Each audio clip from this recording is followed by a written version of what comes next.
welcome. My name's Tiffany. This is TNT Farm, and welcome to my kitchen.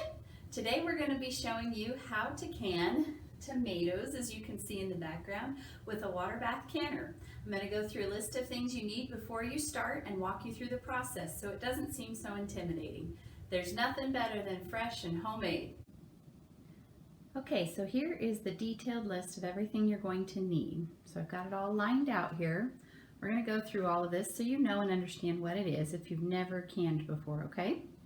All right, the first thing we need is, depending on your recipe, but this recipe we're using today calls for 6 pounds of cleaned washed tomatoes, and you want these as fresh as possible. These are out of our garden, but you could also do store-bought, or this recipe you could even do canned tomatoes if you wanted to.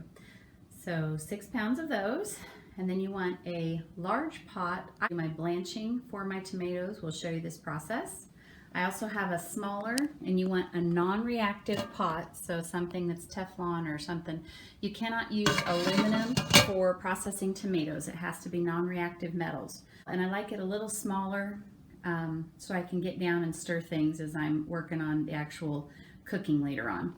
Okay, then I like to use just a large cutting board. This has a lip on it to catch the juices as we're cutting the cores or any bad spots out of our tomatoes. I also like to have just a couple knives available. These are really 2 of my handy knives I use all the time in the kitchen. For us, we like a smoother salsa, so I actually blend mine in the blender so there's no chunks.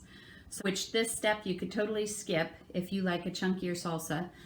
Which we'll talk about that later, but for me, this is our family's preference. I like to use this Mrs. Wages. You could get it on Amazon, you could get it at your local farm store like an Orscheln's or a Big R's type store. I think even Walmart is carrying this brand now as well. So we have to have a packet of the salsa mix. This will make, I can't read there, yeah, 5 pints. But for me today, we are actually going to do the jelly jars. Because you need to eat it up within a week after you open your jars up, and sometimes not everybody in my family likes it, so this jelly jar size works a lot better than the pint for us to be able to eat within that week. You're also going to want some pickling vinegar, and just the same brand, but you could use any vinegar, canning vinegar, but this will work for both, but it does need to have the 5% acidity in it. I like to have a large spoon. This one's pretty good size, just for stirring and then also pouring into my cans in a little bit. So for this one, it's going to take, like I said, it'll do 5 pints, but if you're doing jelly jars, you almost need a rack of 12. I think I figured it'll do 10 of these jars. Some other handy things to have when canning is a jar lifter. So after you get your jars in your canner, I'll show you this. You can use this to grab them and pull them out. It's pretty handy to have.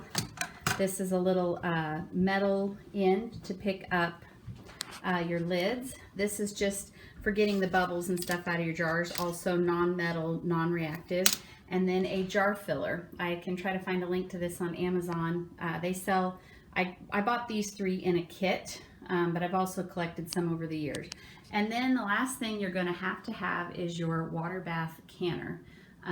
You can get these most places anymore.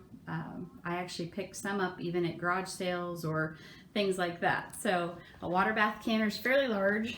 If you can see my hand there. So it's not just a normal size pot, okay? It's got a lid, and then inside most of them they have a rack you can lift in and out.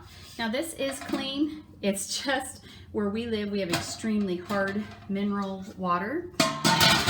So that's why it always looks kind of yucky. I've tried doing vinegar in them to keep them nice and clean as we're doing water baths over the years, but it just makes my house stink and doesn't really keep it any cleaner as it's processing. So this is the items you're going to want to have on hand, on top of some towels, washcloths, and some hot pads. I forgot to lay those out, but you would want some of those as well. Okay, I'll go through here. All right, let's get canning. The first step I like to do, which this is just something I learned, we just put them on our jars and our lids and our rims all in the dishwasher on a sanitized mode. So it's the first thing you want to do, and then get your pot of water going on the stove so that it can start to heat up, and these are going to be ready by the time I get the sauce and everything all taken care of, and then I can pull them right out of the dishwasher and use them that way. So step number one, throw the jars in the dishwasher unsanitized.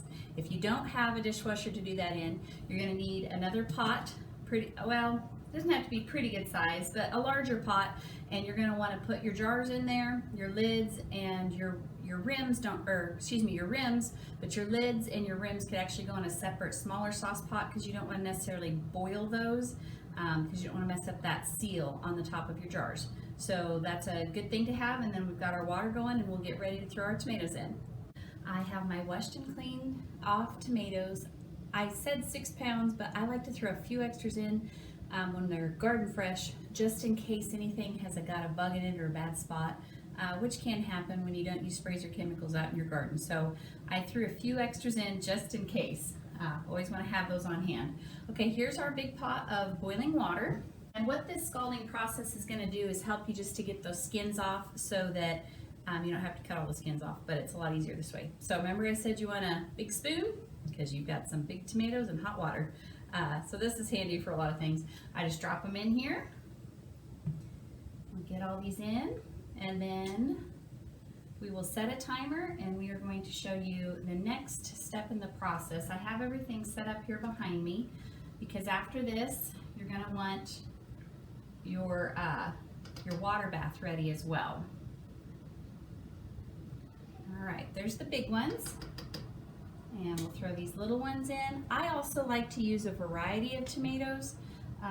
This year at the nursery we shopped at, they only let us buy 6 packs of tomatoes, which was interesting, but I like to usually buy a couple heirloom or a few other different varieties. I think it just gives the sauce a better flavor.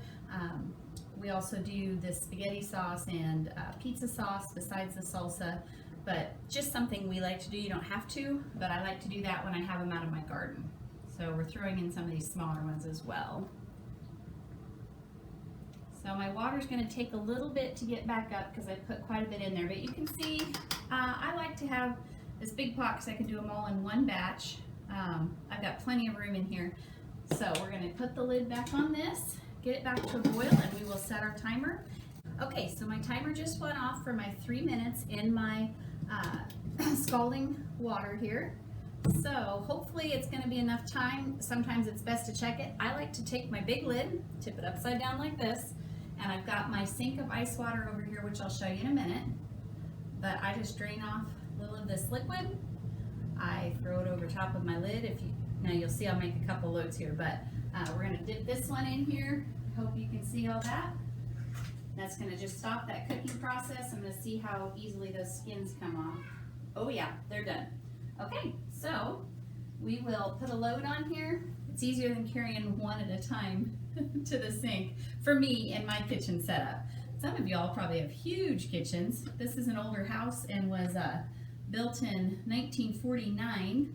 So when my husband and I bought it, we left all the original cabinets and just did some different handles. These are actually the original handles that were on this house, but we had them powder coated. They used to be a chrome, and then we painted the walls a little darker. So that's a load for me. I'm going to take these over, dump them in the ice bath. So we make our kitchen work the best we can in this old farmhouse. All right, get a few more out of here, and then I'm going to take you over to the water bath and the next station, okay?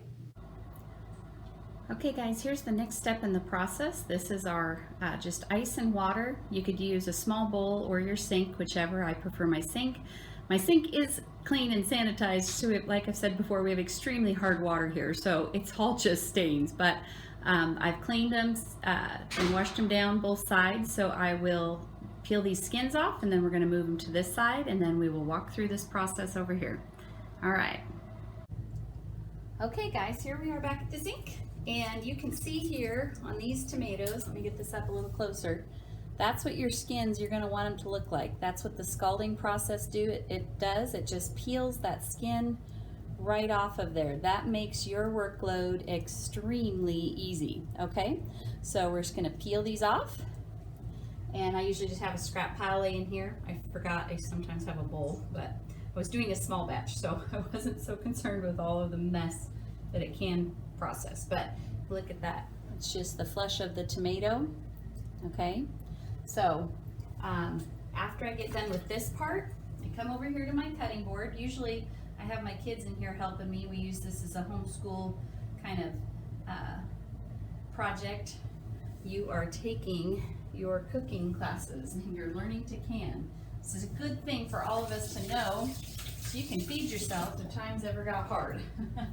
But I take it onto my cutting board. I have really tomatoes. These are pretty good size. Now the small cherry tomatoes are a little small. That variety we have is a little bigger. They're maybe, they're a little bigger, I think. But the nice thing about those is sometimes you hardly even have to core them. But if you're gonna go a garden, I have done that before with just the smaller ones. It takes a boatload of them to to make a recipe. So I like to kind of just mix them together, like I said before. So I just cut it in half. I cored it out, kind of cut a V shape, and then I like to just go in here and you can feel what's soft, and then I cut down into that, and you can see it's not for that many pounds of tomatoes. That's all the waste I have.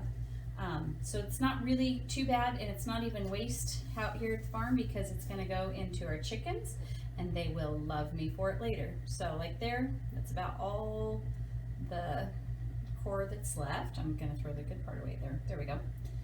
And we'll do this one.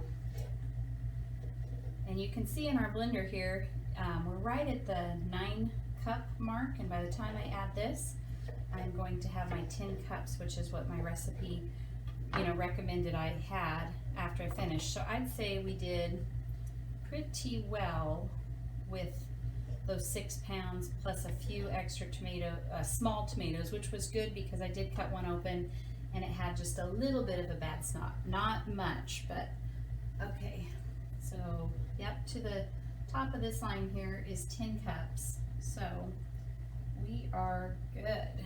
All right, let me rinse my hands off here really quick, and we'll pulse this up, show you how simple that is to do here.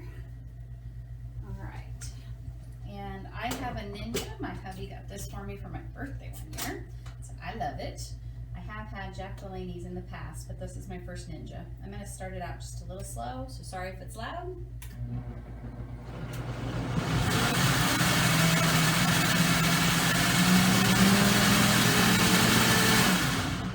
Not going to take much, and it is going to turn the mixture pink for a while. I'm going to blend it up the way we like it. That's the way we like it. That's perfect. All right, I will see you over at the stove.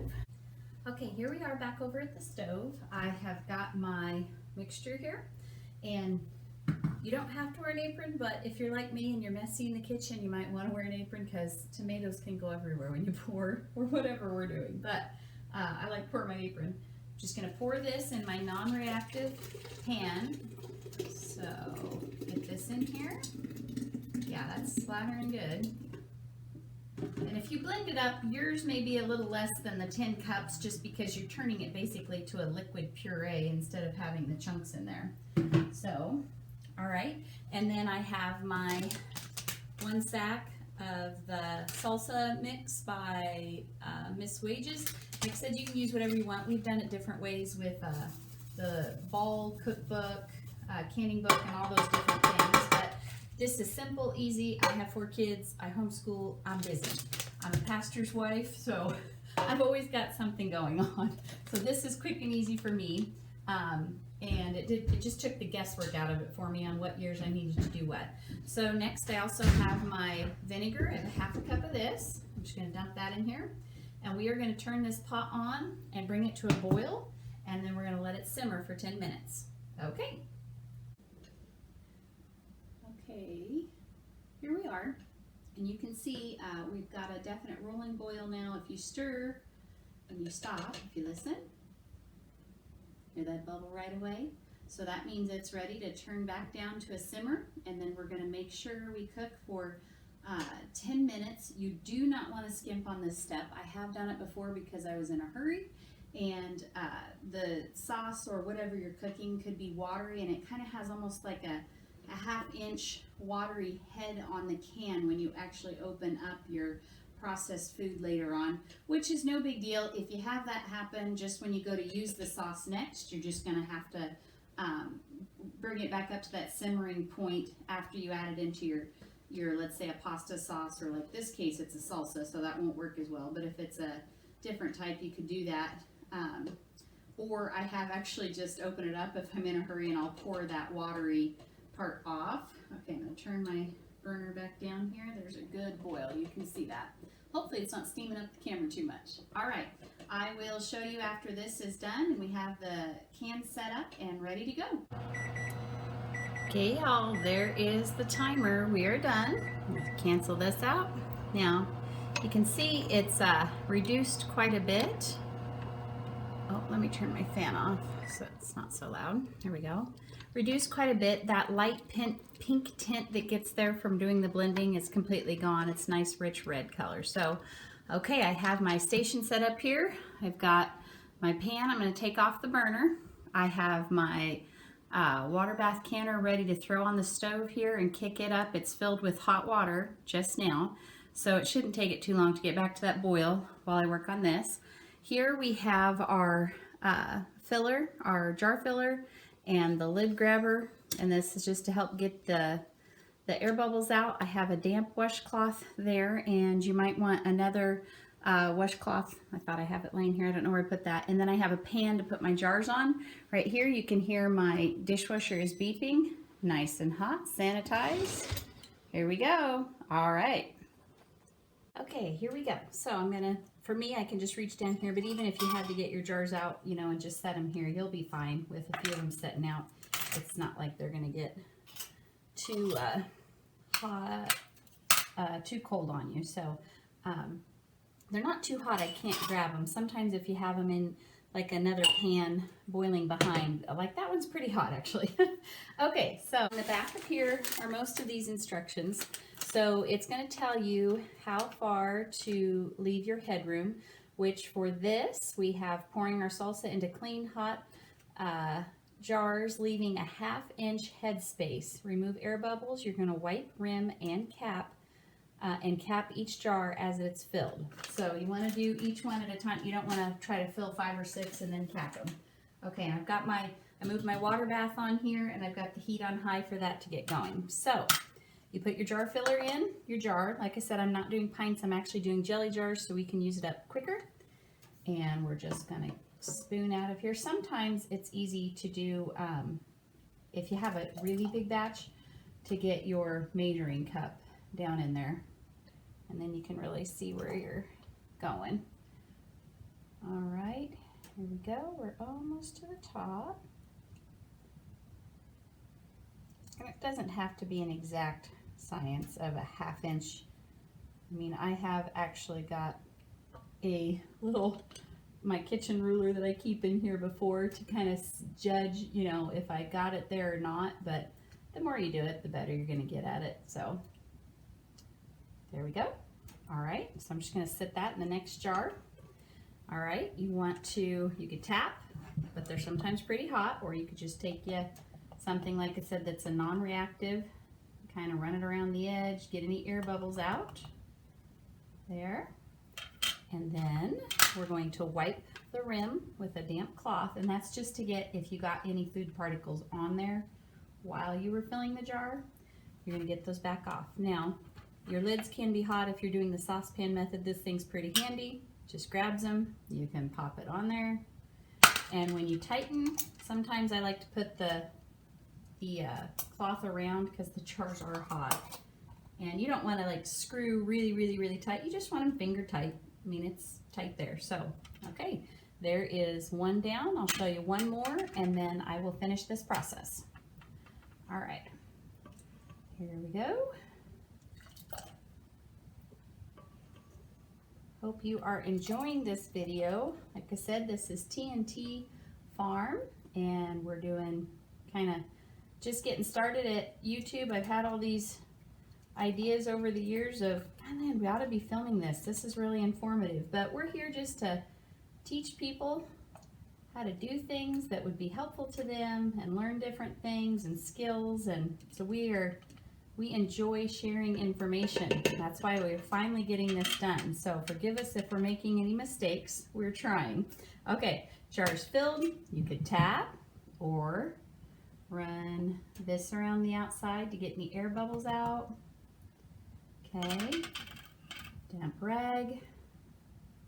Woo, that jar is hot. Those are just out of my dishwasher, y'all. I'm serious. It has worked for us. Okay, we'll get a lid in here.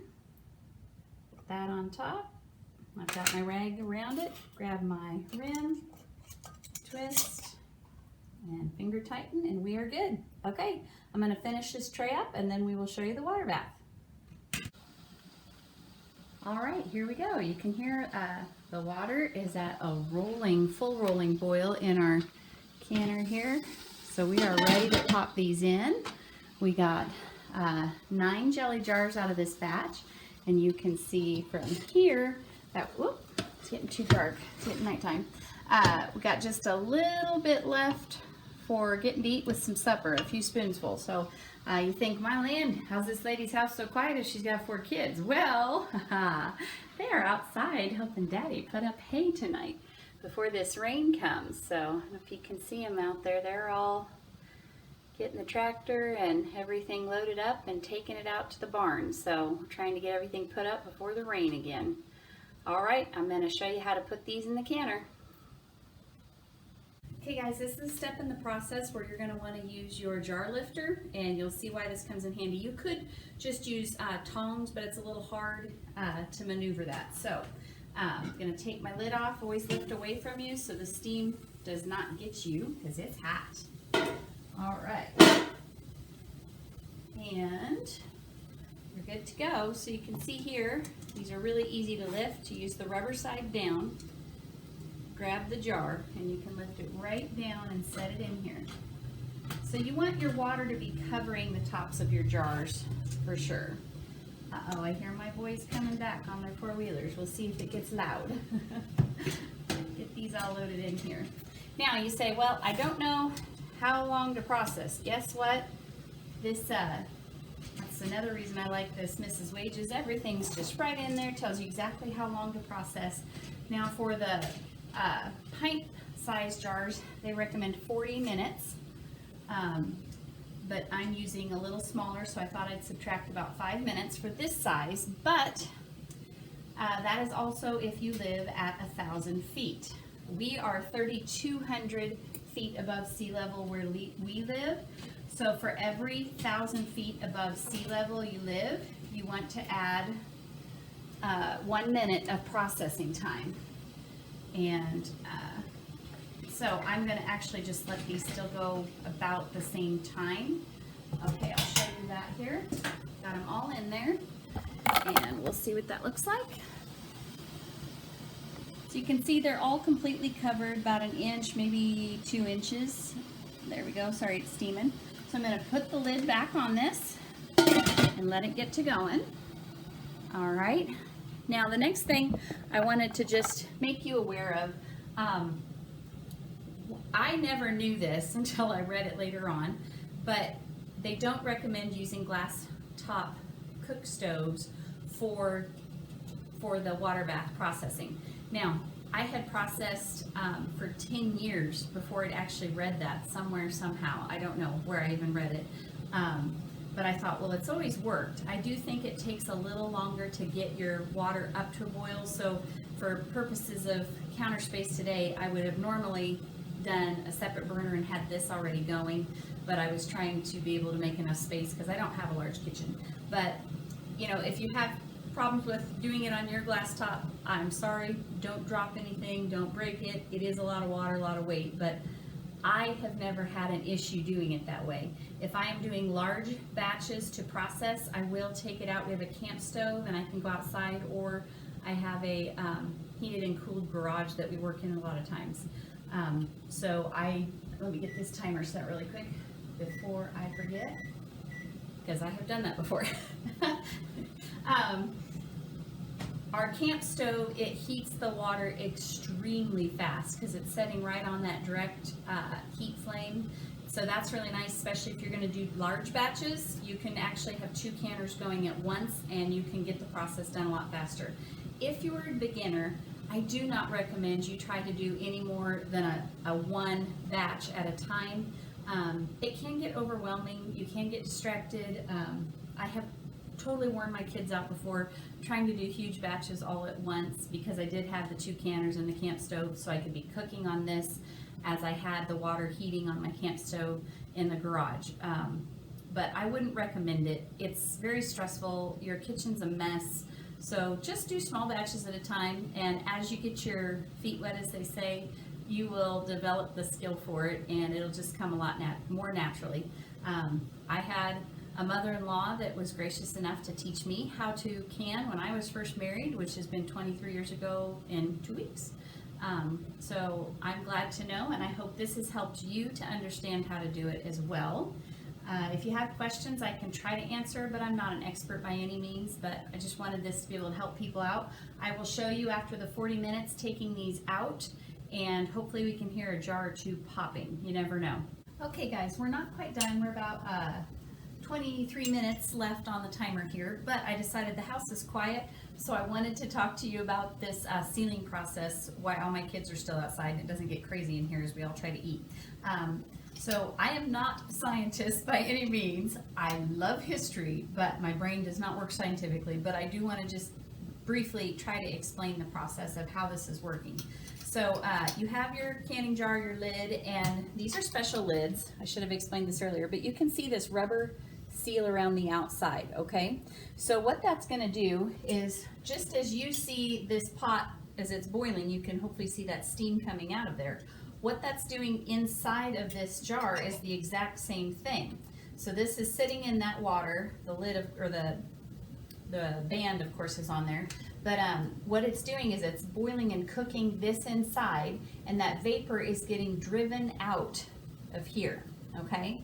Just minute, you know, you could have it completely covered, but it's still got to evaporate out of there, get out. So it's coming out, and as it comes out, it doesn't, that's why you have to leave the proper amount of headspace too. As you seal that rubber seal on there, okay, and it's driving that vapor out, after you take this out and you set them down and they start to cool naturally, you're going to hear them go pop, pop, and that is as that lid is sucking back down, and that's creating that vacuum seal. So if you can hear this one, that's what a jar will sound like if it does not seal. Hopefully we don't have any that do that today, but it is possible. Sometimes it could be food particles, sometimes it could be you just got a bad seal on your lid. If that happens, you can reprocess for a little bit longer trying to get them to seal. Sometimes my mother-in-law taught me this trick. If you flip them upside down, if the rest have all popped and they're still, you know, pretty warm, you could tip it upside down, let it sit there for a few minutes, maybe 5 minutes, and then flip it back over. And sometimes just that heat off of that getting down in that lid area will help it to pop down, but not always. If that happens, you're just going to want to make sure you eat this jar up first. Put it in your fridge and eat it within that week or whatever. Or for supper, that'd be great. Anyway, I just wanted to share that little tidbit of how my brain understands that it works in a simple process. But that's another reason you always want to use fresh lids, is you don't want to break that rubber seal at, you know, as you use them in your kitchen or whatever. Sometimes this could get worn out. Now, do I save these lids? Absolutely, after I've used them, because instead of, now this one, here I'm telling stories, but this one has a label, but typically what we do anymore is we just write on the lids, because then I don't have to try to get, that's why this sticker is still on here, from probably 2 jelly, I mean, it's been a long time since I did peach jam, so it's been a while. That's still on this one. They are hard to get off, so we just write them on here. Then I know that lid has been used, but I can still use it in my kitchen to store stuff in my pantry and still use them. And if times got hard, I still have a lid, and I would try it if I had to. But since I don't have to right now, praise the Lord, I will always use new ones. Okay, hope that helps you out. Okay guys, last step in the process. The timer just went off, so we are going to get these out of here. All right, remember, lift away. Don't want you to burn your arm. Okay. I have a little guy back here, I think, wanting to say hi. Come here. Tell him hi. Say hi. Hi. Come here. You want to say hi? Let's say hi. Come here. What do you think? Hi. All right. Let's get these out of here. Like I said, this thing is really handy. It's even better, I think, getting them out because you're trying to blindly see here. I kind of tip them to get the water off the top. With our hard water as it dries on there, I've scrubbed my jars before, but it's not always the easiest to get that off. Did one already pop? Did you hear that? Listen.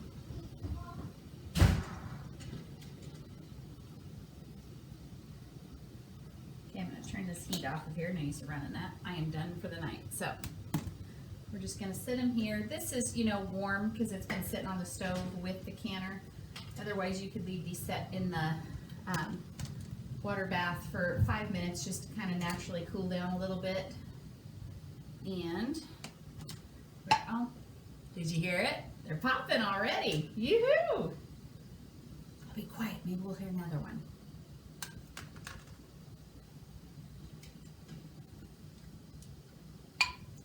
There it is. That's the sound you want to hear. Makes a mama happy.